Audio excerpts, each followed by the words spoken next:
It's another day, another dollar. I'm happy to be back in the studio today. I am joined by no other than high school state champion, NCAA national champion, NBA draftee, overseas dog, player of the year. Okay. I got AJ Bramlett in the studio. How you doing today, AJ? Hey, doing well, man. Appreciate you having me, bro. Looking forward to it. Yes, sir. I had the opportunity to talk to you a few days ago, and we've been talking some ball over the past few days, and I was like, man, got to bring him on the show. Absolutely, man. Anytime. Excited about it. So a little bit about you, played at La Cueva. We're a dog there, got recruited to go to Arizona. What was that process like? What led you to Arizona? Well, growing up, I was always an Arizona fan, and so it really came down to, I was a big Lobo fan in Arizona, and back then, I only took two real trips, recruiting trips, one to AZ and one to the Lobos, and so it really came down to either one of those two schools, but, the difference was Coach Lute Olson, man. When Coach Lute Olson comes to your house, sits in there with your parents, and asks you to come to AZ, you go take advantage of the opportunity, so that's really what it came down to. I wanted to play for Coach O. We had Mike Bibby coming in the next year, which I knew I wanted to play with him. So those are really the two big deciding factors. It was close to going to UNM and staying and playing with Kenny and us doing that. But Arizona, I felt was a better path for me, and so made that decision and made that jump, man. Yeah, I think you made the right decision. You know what I mean? Yes, sir. We're gonna get into the Mike Bibby talk a little bit in a second. But as far as your run at Arizona goes, you did some legendary things, man. After becoming a state champion in high school, you went to the Sweet 16, then you won your Natty, then you went to the Elite Eight. What's the secret? Seems like you just win wherever you go. What was going on? Hey, man, just doing whatever it takes to win, man. That's I always played different roles. In high school. And you know how it is. In high school, you're the best on the team. You might be the best in your state. Scoring all the points, doing everything that your team needs to do. But when you get to a place like Arizona, there's 11 or 12 guys like that. And so you have to figure out how are you going to be effective. What you're going to do to be able to impact winning and be on the court. So I just played my role to the best of my ability. And at Arizona, it was to score some points, but it was more defense. Shutting down the other team's interior players, rebounding like a crazy man, and just being a leader of the team. So you just have to figure out your spot, your ways to be effective. Any team that you're on, and especially on a high functioning, high level team like AZ, like you didn't want to be the one to let your team down. So you just had to be, pay attention to detail, do your thing. We had the best coach in the world, in my opinion. So he didn't let anything slide. So it was just it was a different role for me there than it was in high school, but it was something that I embraced and tried to make the best of it. It worked out well. Yeah, and that's great. You led the tournament in rebounds, right, on the national championship team? Yes, sir. You talked about playing your role. That team. Tim Duncan was second. I'm sure you tell your kids and everybody about that one. For sure, I bring that up to my boys all the time. Just make sure that they know, they realize that. Yeah, I know you talk about playing your role and everything. I've done some research on that team because obviously it was in '97. I was not even born yet, but I've done some research on that team and I see y'all had so many dogs. What, like 5 guys got drafted or something like that? Oh yeah, man. We had obviously Mike Bibby was one of the biggest ones. Jason Terry, obviously Jet. Miles Simon, Michael Dickerson that played in the league for a long time, myself, and almost everybody on that team, if they didn't go to the NBA and play, they went overseas. Have you heard from Mike? I watched the Mike Bibby interview. Have you heard from Michael Dickerson? I haven't. That's the thing. Mike saw him at the grocery store like 6 months ago or something, and I know Coach Olson's wife has talked to him, but we haven't seen him. We haven't talked to him, but it's getting around the time usually where he'll probably pop up somewhere, man. I saw that. I had to ask. And then, so then he's a good dude, man. Good dude. He just does his own thing, man. He's a world traveler. So then the question that I have for you about Mike Bibby, I heard him say when he took that visit, that's when he knew he wanted to come to U of A. So, I've kind of gone through the whole college process myself. I got to know, how legendary was that visit? I mean, Mike wanted a place where he could be comfortable because that was the biggest thing for him. Like, he was already, he was the man. Like, he was a man since he was a kid, like freshman year. I mean, everyone already knew who he was because of his pops, and he was the best point guard in the nation. So, I think he just wanted somewhere where he fit in with the guys that he already knew Coach Olsen was going to coach him the right way, but how would he fit in with the other guys on the team? And the one thing that Coach O did that I respected a lot was he recruited personalities. He didn't recruit talent. So, Jason Terry and I were two of the guys that every time we had a recruit, we hosted them, brought them through and reported back to Coach O. And he didn't care if they were a top 5 guy or high 5-star or whatever. If they weren't going to fit into our culture and to our team, we would stop recruiting them. And so, I think Mike, that's what he felt comfortable with our guys. Yeah, I mean, Arizona has a history of excellence, and he wanted a chance to win a national championship, and that's why he came to AZ. Yeah, and y'all did what y'all were supposed to do. Y'all did a great job recruiting. Y'all did a great job of bringing the right nucleus to the squad, and I think that's what really helped y'all go on that elite run. Y'all made deep appearances in March 3 times in a row. Yeah, absolutely. I mean, the chemistry. I always say this on our '97 team. It was the best chemistry I ever had on any team I ever played with. The guys were just playing for each other. Nobody was really trying to go to the league or had, everyone knew they had a chance to go, but nobody was trying to go. Nobody was worried about that. We were just guys out there, playing for each other. We were underdogs. Like, we had 9 losses that year. And even in Tucson, like people before the tournament started, they were saying we were the worst team that ever played at Arizona. No Arizona team had ever had 10 losses up to that point. And so nobody thought we were going to do anything in the tournament. We had lost the last 2 games of the Pac-10 on the road to Cal and Stanford. And so we were riding a 2-game losing streak going into the tournament. So nobody thought we were going to do anything. So it was really like us in that locker room against the world, we felt, during that run. Yeah, and then after the first 2 games of the tournament where y'all probably, as you said, should have lost those 2 games, after that, y'all got hot and started doing y'all's thing. What was that like? After the first 2 games where y'all escaped, what was that like? Because y'all were down in the last 10 minutes of both of those, right?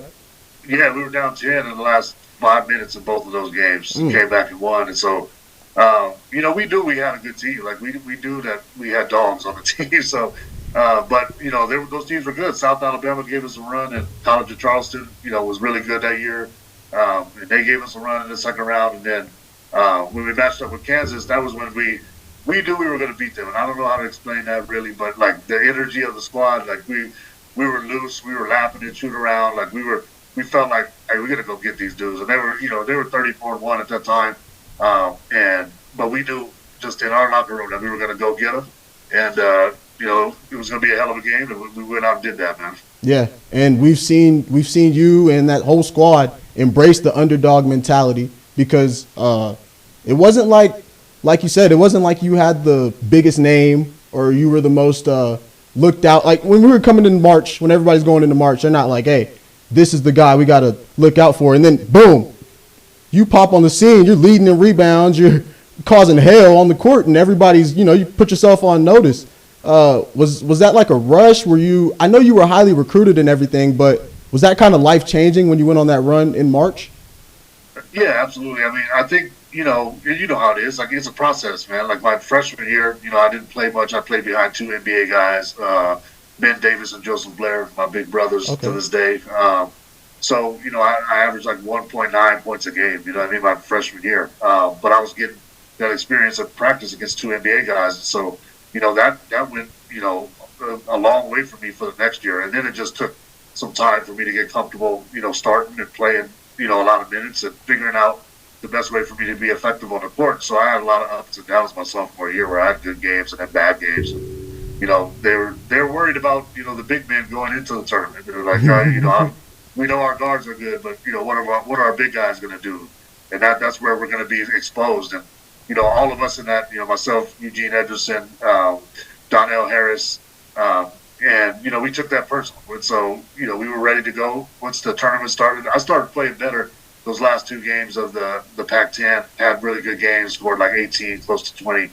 So I was playing, I was feeling good even though we had lost those games. And so that just kind of rolled over into the tournament and was able to have, just go out there and really do what I needed to do for my team to help us win and really dominate rebounding. I thought that was a key for us. And, do whatever it took to make sure we could advance. Because that's what it takes. Yeah. And one thing we love to talk about on this show is coaches. And you had the opportunity to play for one of the greatest ever. So that was my next question to you.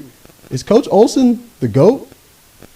Absolutely. I want to say that 100%. Coach O was an amazing, not only coach, but just person, right? So he held you, and this is what, this goes to today. Like I take it with me every single day is he was such a person that paid attention to detail that he didn't let anything slide. And, that's where in practice, didn't matter if it was a full practice or we were a shoot around or, if you weren't right on the spot where you were supposed to be, he would stop practice, be like, AJ, move over 4 inches. You need to be right here. You know what I mean?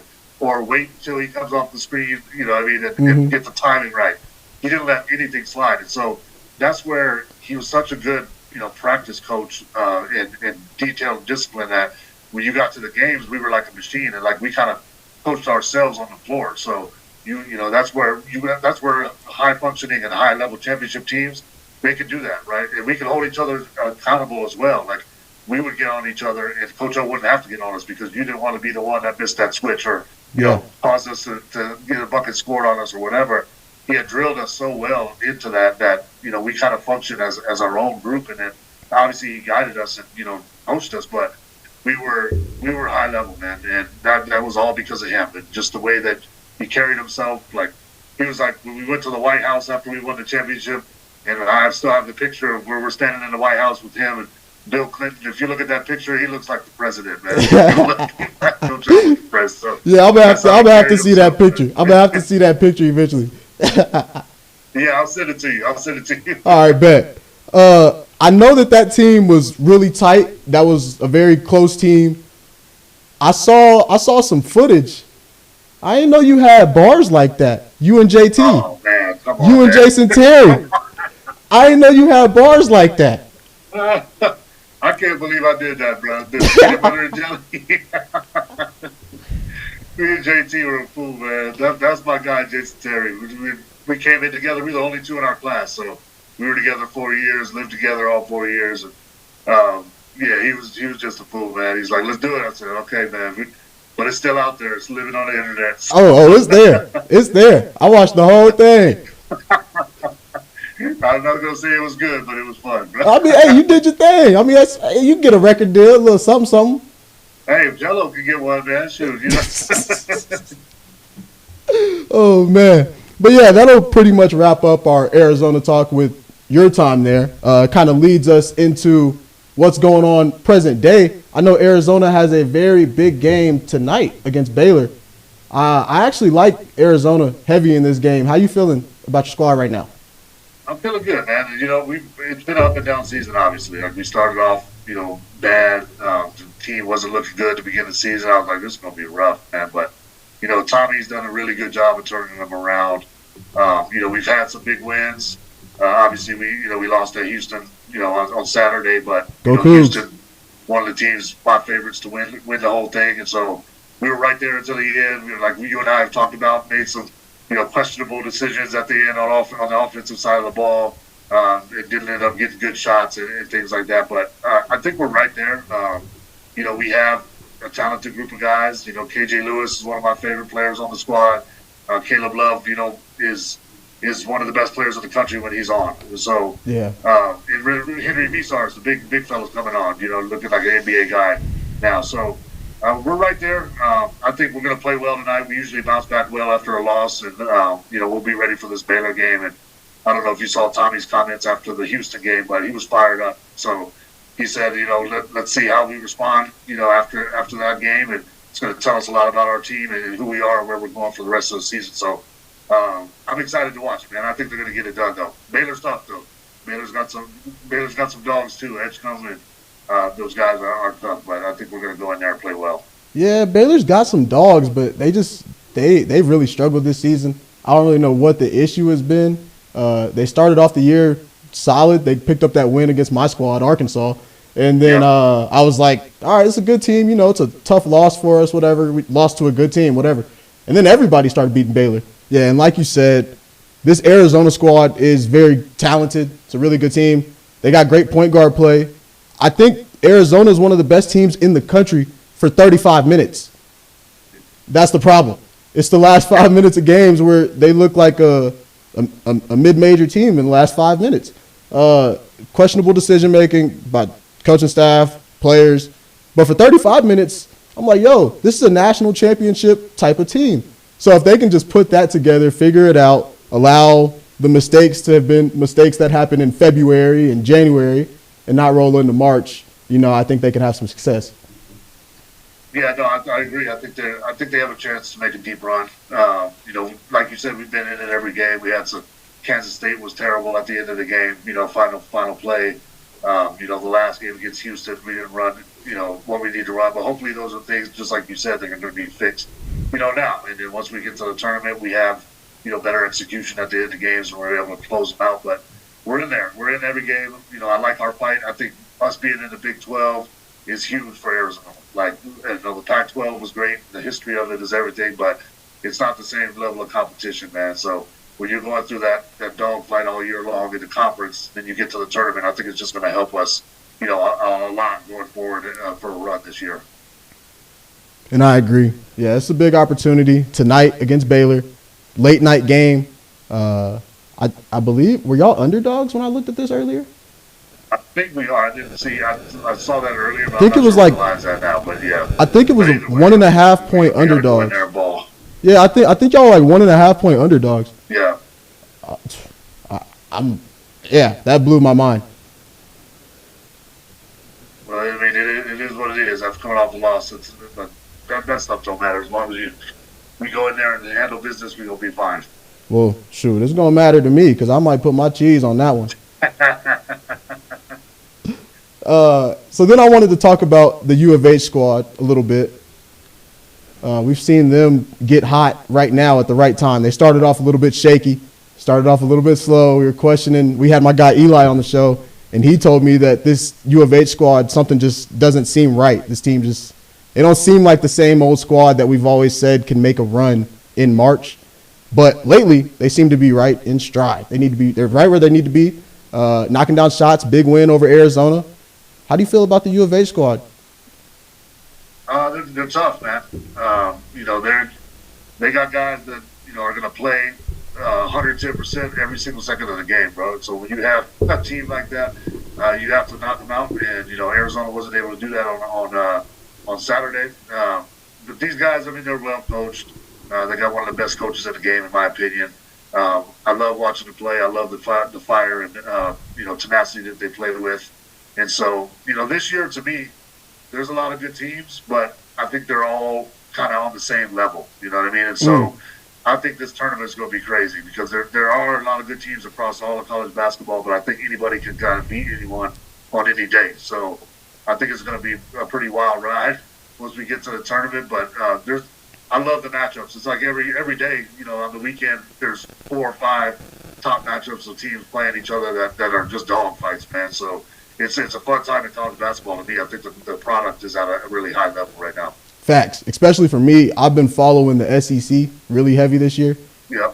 And as an Arkansas guy, that's kind of sucked because wherever Coach Cal goes, I go. So this is my first year as a Razorback. I just learned the whole woo, pick, suey, Razorback. Yeah, just learned it. But I'm rocking with them. We're having a tough year. We lost Boogie, but we seem to be a better team without Boogie, which is really weird to me. I love Boogie, though, man. Boogie is so cold. Yeah, I love Boogie, too. I think he's a top 5, top 10 pick. Yeah. The team just wasn't flowing. It was like everybody was just looking to Boogie to make something happen. And ever since he's gotten hurt, now we got to rely on Coach Cal's stuff, which I actually started watching the thing on Vice or whatever it is, the Coach Cal documentary. There's some things I don't like. I don't like what I see. What don't you like on there? What bothers you about that? I mean, Coach Cal had to stop practice because guys was talking while he was coaching, Yeah. and that was something that I knew it made me mad because when he did it, I was like, finally, it was something I was noticing the whole time. When he was talking in the locker room, when he was addressing the team, when the team was breaking out of the huddles, even early in the season, it's like, raise your back on me, raise your back on three, 1, 2, 3, raise your back. Like, you know what I mean? Things just, they just seem real lackadaisical. The way that they play is the vibes that they have. And then we're hearing that they have some issues with their team, with the chemistries and all that. And I'm like, I think Coach Cal's honestly just doing a really good job of hiding what's going on in our program because I think this team doesn't gel the way we need. Yeah, you can see it in some of his post-game interviews now, right? It's starting to come out a little bit. He's starting to speak on it, in code a little bit about what's going on. But, Cal's one of the greatest to do it. I like their squad. But in today's game, it's hard, man. Like, you got all these different dudes coming in, from everywhere that, probably were the man at their other school. And now they're getting, this NIL money and all this. Like, it's a harder game to be able to coach and keep guys together. So if you're able to do that, and the ones that are able to do that, I give them a ton of credit because it's just hard to mix all those personalities together, and especially now when you bring in the bread, and that's just another aspect to it. Yeah, it's a hard job, man. But they got talent like crazy, and I'm sure they'll start to pull it together a little bit. Well, I like watching the play, man. Man, me too. I like Johnny Davis. I like they got some guys, man. I think, Johnny Davis starting to look pretty good. What's the wings name? Wagner. They came from Kentucky. Wagner. No, not Wagner. Adu. 3-man. Adu. Big athletic dude. You talking about Adu Thero? Yeah. Hero. Yeah. He's tough, man. Yeah, and he's been looking better and better as the season's going on. Into a mid-first round pick. Ooh, yeah. I think because I think he was a second round type of guy before this season. Yeah. And after what he's done this year, especially without Boogie, ever since Boogie's gone down, Wagner stepped up. Jonell Davis is starting to play like we gave him $1 million to come here and play. Big Z, he's starting to play like we brought him from Kentucky to come over here and hoop. Wagner, he's been hooping all season. But this team looks good. I actually think we might be able to find our way into the tournament. We just got to win out, basically. Minus I think we have Auburn still on the schedule. Yeah, minus that one. Yeah. Yeah, Auburn's tough, man. Yeah, especially because the SEC is loaded, kind of like what you were talking about. There's so many teams across the country this year, the SEC, the Big 12, the Big East, St. John's. I need to ask you about that, beating Rick Pitino. What I meant to ask you about that earlier. You're one of the people that did beat Coach Rick Pitino. What does it take? You know what I mean? What does it take? Took everything we had. They had won it. When he was at Kentucky, they had won it the year before. And then in '97, obviously we got them in overtime in the championship game, and then they won it again. The next year. So, Pitino is a proven thing. Like wherever he's at, he's going to win. He's one of the best coaches of all time. He's the same, similar to Coach Olson. He doesn't let anything slide. So the next team that I want to talk about is Texas Tech. The boys out in Lubbock. They looking good this year, man. Hey, man, those dudes are tough. Their defense is crazy. Arizona, we went in there and they shut us down. They took us out of everything that we wanted to do. They're obviously JT Toppin's having almost a national player of the year season, in my opinion. Yeah. With the games he's had these past 2 games, he's one of the most dominant players in college basketball right now, and he's a load to handle out there. And so, but overall, they just play well, man. They share the ball. They got high level scorers at all positions, and they play defense. So, they're a sleeper team. I don't think people know about them, and obviously they know what they've done. But I think to make a deep run, I think they're one of the sleepers in the tournament this year. Yeah, Federico Williams. Yeah. Like you said, JT Toppin, all these guys, they really making a name for themselves right now too. Improving their draft stock, earning themselves an opportunity to keep playing basketball when they leave Lubbock. And I'm excited to see what this team can do. We saw them play pretty well against Oak State. and Yeah. who was that they beat before that? I think it was Arizona State. Yeah. And then Yeah. that was That's what coming off 42 and of 15 and whatever. and that was That's coming wild. off That's of the wild. L to y'all, right? Yeah, he's. Imagine the Lobos are having a great season this year, but I know people are still like, man, if we had JT, Yeah, they'd be, for a deep run. But they still got a great team. But Toppins, he's elevated his draft stock, done exactly what he was supposed to do. Moving over there and living up to that, that NIL that he's got over there. So good for him. yeah. I ran into him the other day, and he looks like he actually. I think he can play in the league. Like, he got a crazy wingspan. Yeah. He fits the description of a league player. He's got to keep developing his game and keep working. I think he actually can do something. You can tell that he's changed his body a lot since he left, last year to this year too. So that's what scouts are going to be looking at as well. And, he's a prototypical NBA wing. Because he can defend, rebound, plays hard, man, and he can score. Like, he's one of the best finishers around, around the basket. So he's a complete player, man. Fun to watch. Facts. The Tech team is extremely fun to watch. We'll see them play against TCU tomorrow. I think that's a dub. I think we got the top 3, top 4 of the Big 12 on lock. Iowa State at that 4th spot, but they've kind of lost some value to me this season. To be honest with you, they started off really high. They've been up and down lately. They started off really well, and they're still good. Like, even they got guys that can score. Jones is a monster, and they have a really tough team. I don't know what's been going on with them lately, but this is the time of year where that stuff kind of happens. Maybe they're tired, maybe little things get in the way, and got to kind of figure out how to refocus and get ready for a stretch run. But I think they're going to be around. They'll be back to where they were by the time we get to tournament time. So they're one to watch out for too.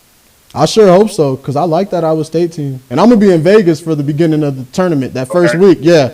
Did it last year, made a little cheese, won a poker tournament at Westgate. So I'm going to be back out there, doing my thing. And there's no better time to be out there than that first weekend, man. That's the best time to be out there. It's so much fun, right? I haven't been able to go because that's when the state tournament is usually, but it's definitely, I've got some good memories of being out there during that time too, bro. and that's perfect. That leads us into our next topic. That's actually how we connected, how we started chopping it up, was talking about high school basketball around the area. Your son Drew, who's been putting on a show this year, has one of the most fluent games that I have seen in New Mexico. He can use his left, he can use his right, he can attack the rim, he can pull up, he can shoot from deep, he can facilitate, he plays great defense. I'm like, man, what doesn't he do? He looks like a future Arizona Wildcat, if you ask me. Hey, man, I appreciate that. Yeah, he's a good player, man. He really is. He stays in the gym. Like, he loves basketball.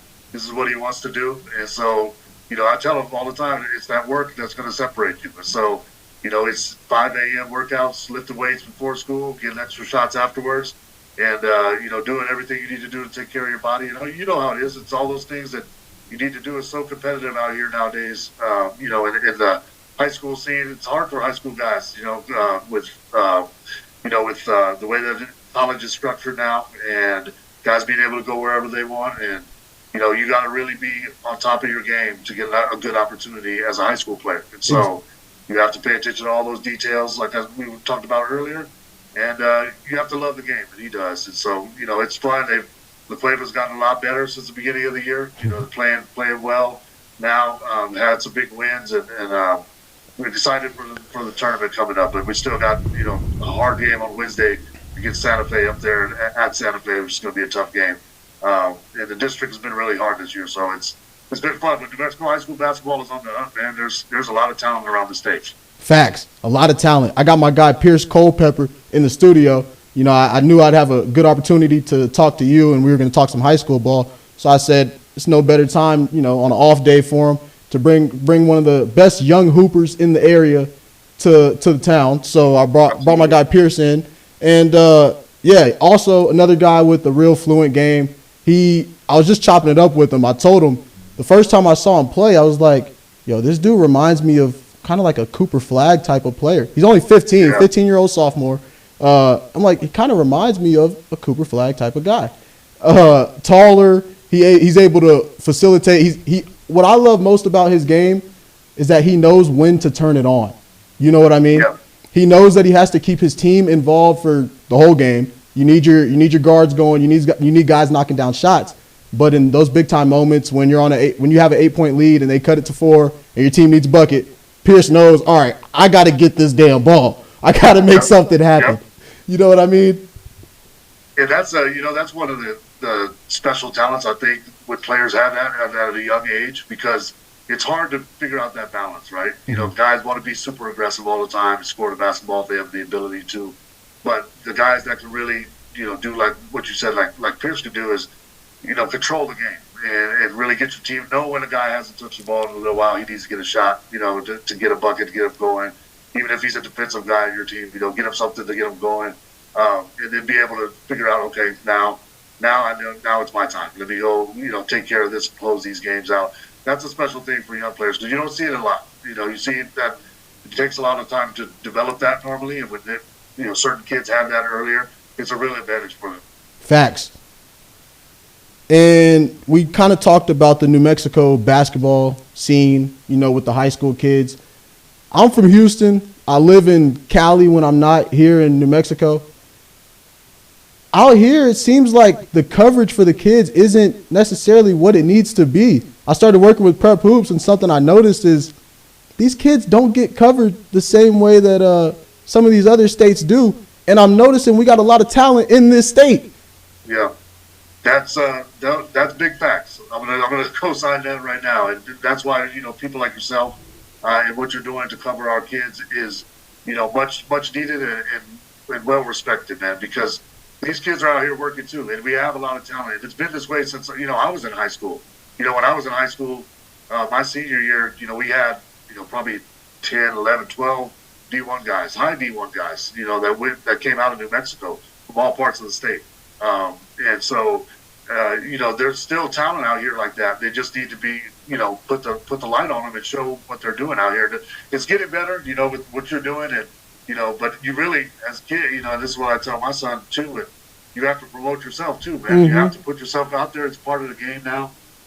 You have to, work at that. That's part of your job too. Is actually promoting yourself and making sure people are aware of what you're doing, because there's so much information, right? Coaches are getting that every day. Okay, I'm on emails and everything, that you just have to be consistent with it, make sure you're doing the right things, and highlight yourself when you can. You know what I mean? Be a champion of yourself, and then with the work that you're doing and the spotlight that you're putting on our kids, that's only going to grow, because there are kids that can play here. There are a lot of kids with talent in New Mexico, and they deserve opportunities. And so. Thank you for what you're doing. Continue to do that, because it's much needed across our state. Hey, I appreciate that, man. For real. Like you said, there is so much talent, and I enjoy covering these kids, man. It gets me excited to see all of these kids kind of grow. I've started covering them in like November, December, and I got to watch kids like Drew, kids like Pierce. I've seen their games grow tremendously. Yeah. Over time. And I know you as a father, that's got to be the best feeling in the world, especially watching Drew. I know you got another one. I haven't seen the other one play, but I have seen Drew. Yeah, Dalen's actually, he's a freshman at New Mexico State now, man. He's my older one, so he's down there going to college, doing a great job. But Drew's been this way since he was a little guy, man. He's always loved it. Been playing since he was 6 or 7, and always wanted to put in that work. So he'll keep grinding, man. He'll keep pushing. We're excited for the rest of this season, and then summer ball will be fun too. We're on the Adidas Gold circuit with the Runway Jets with Jason Terry's team, so we'll be out there playing. Josiah Wilson is one. I know you know Josiah pretty well on our team. Charlie Wills and Big Jerry Moody over at Highland. So we got a pretty good team, man. Yeah, I'm excited to cover that team. I've talked to the Jets program, the organization, a little bit, covering some of the kids, Josiah Wilson, your son, and some of the other kids. That team is loaded. Y'all gonna make some noise this summer. We're excited, man. We did well last year, kind of jumped on the scene and played well. Now we're trying to get up to that 3 SSB, so we gotta play well early in the stops for Adidas this year, and hopefully we can we can make a move up. So that's our goal. So I got to ask you, as far as Drew goes, I saw you talking to Mike Bibby and discussing the whole Bronny thing and all that. Is Arizona the goal? It's got to be. I mean, he would love to play in Arizona, man. You know what I mean? Like he would love to play there, but you know he'd love to play at UNM. So it doesn't for him. And I asked him this the other day. He said, "I want to go to where a coach is gonna, you know, put the most into me and let me play, and that thinks that I can help his program the most, and then go from there." So, you know, I think that's a good perspective to have. You always want to go where you're wanted and where you're going to be able to, you know, show your skills, especially in today's game. You can move up from anywhere, you know, nowadays, which wasn't an option when I was playing. Yeah. So you were kind of stuck, you know, where you wanted to go, and if you transfer, you had to sit out. All that's gone. So if you go and perform well, you're going to have an opportunity to move up. So wherever that opportunity comes, we'll keep working for it, and hopefully it'll land in a good spot with somebody who really wants it. Yeah, like I said, I live in LA. I got the chance to watch UCLA versus Prairie View. And Prairie View had this dude who was killing. Obviously, PV was losing the game, but this guy was winning the game, okay? And I'm like, yo, who is this kid? Whole time, he's an NAIA transfer from down the street in Houston, Texas at St. Thomas. And, yeah, he got the opportunity to transfer from NAIA to Prairie View, and now he's on the big stage, killing, making a name for himself. You know, so and we're seeing that all across the board. More D2, NAIA, JUCO. We're seeing more transfers come in and make an immediate impact on these teams, and it's never over. As soon as you get somewhere, you still have an opportunity, like you said, to move up. It's a totally different game, man. You know what I mean? When I was in college, you chose your college, and you were pretty much there. Yeah. Nowadays, you can go anywhere you want to, and so you know if you're playing well, you're justifying that move up. Your opportunity is there, which I love. Exactly. And like we said, I got my guy Pearson here. I wanted to give him the opportunity to ask you a question or state whatever he has for you. I don't know what he got for you, but here you go, Pierce. What would you give to me to like help me get like to where I need to be to like get to the next level? Like, yeah, I mean, you know, Pierce, good to meet you, man. And you know, I love your game. Keep doing what you're doing. I think, you know, the biggest thing is just like what we were talking about earlier. It's just the extra work. It's really the work is going to determine how far you go. And so, you know, being in the gym early in the morning, you know, lifting weights and getting extra shots up, staying after practice, taking care of your body, doing the things that every day is going to separate you a little bit more from everybody else in this group, because people will fall off. They'll stop working. You know what I mean? And if you have a routine where you're always the hardest worker and putting in extra time, that's going to separate you in the long run. So from where you are now to where you are, you know, later on in your career, it's just every day a little bit more. And then you're going to for sure end up where you want because you already have the talent and that type of things. It's just the work that starts separating you as you move up levels and start playing against better players. Sir. As we get closer to wrapping up the show, I got to ask you, man, who's your early pick to win the tournament this year?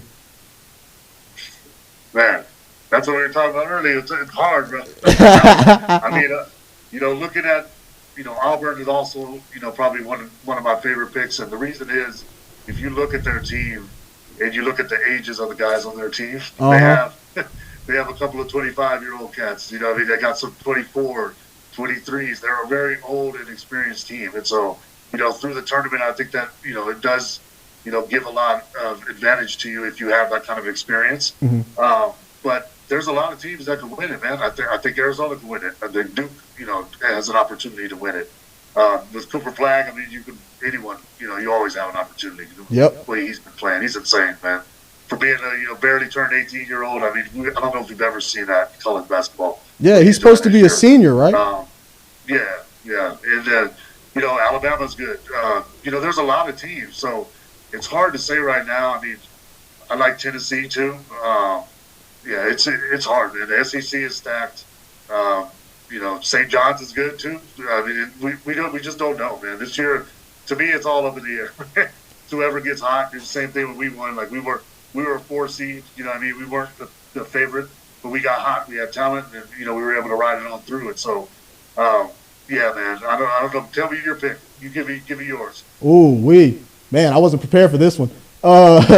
Honestly, like you said, I like Auburn a lot. That's a damn good team over there. Duke, Cooper Flag, as long as he doesn't slip within the last minute of the game, they have a chance to win on any given night. I think the SEC is going to win. Somebody out the SEC has to win this year. It just has to happen. They're working too hard to get in there. And the competition day in and day out, even playing a team like South Carolina who hasn't won a game, is that's still a difficult challenge. I like the winner to come out of the SEC, and I think it's going to be Auburn. Okay. All right. I'm with you on that, man. Jedi Broom, you know what I mean? They have everything they need. Yeah, he's putting up a tough run for Player of the Year. You know, he's one of the best. I love watching him play because he's a throwback a little bit, too. You know what I mean? With this post game. So. And I was going to ask you, I was going to fire off some quick hitters to kind of end it off here. I was going to ask you, who's the toughest player you played against? Speaking of throwbacks. Best player I ever played against? Allen Iverson for sure. Ooh. AI. When was this? AI, Paul Pierce, and Vince Carter. Three top. And when did you play all these guys? When was this? AI was my freshman year at Arizona. I played at Arkansas my second game in San Juan Arena, and we beat Arkansas. And then we played in Madison Square Garden against AI in the finals of the preseason NIT. Put 40 on us, but we beat them. Okay. And then you said Mike Bibby was the best player you ever played with? Absolutely. And, I played with some great players. Don't get me wrong. Jason Terry is one of the best players to ever play basketball. Miles Simon, Mike D, all those guys. But Bibby, as far as just knowing the game of basketball and being able to control it every second of the game at the PG position. More like we talked about earlier, knowing when you needed to touch the ball, what was going on in the game, what score time, when he needed to score, when he needed to facilitate, making big shots, just carrying all that pressure and living up to it. Like Biv is, he's a legend, man. So he's definitely the best player I've ever played with. Definitely. Last but not least, shout out to All the Smoke, Steve Jack, Matt Barnes. I gotta ask the question, man. If there was somebody else, obviously I would love to have you back on the show. We got to get you back on the show to talk more college ball, especially as we gear up for March. You know what I'm saying? I got to know what I'm talking about as I get ready to go to Vegas. But if there was somebody else that you would like to see on this show, who would it be? And you have to be able to help us out with that person. You got to be able to reach out to that person, know that person. Yeah, for sure. No, I think Mike Bibby would be great, man. You know what I mean? Like he's doing a great job with their podcast. Jack Stat was supposed to be at Arizona with us, right? What? Tell me about that. He signed with Arizona. He's supposed to be on our '97 team, but he didn't pass his test, so he couldn't go. He ended up going to China. He's supposed to be on our team. Wait, so he was supposed to be on the legendary team as well? Yep. He was on there. He was on campus with us at the beginning of the year and everything.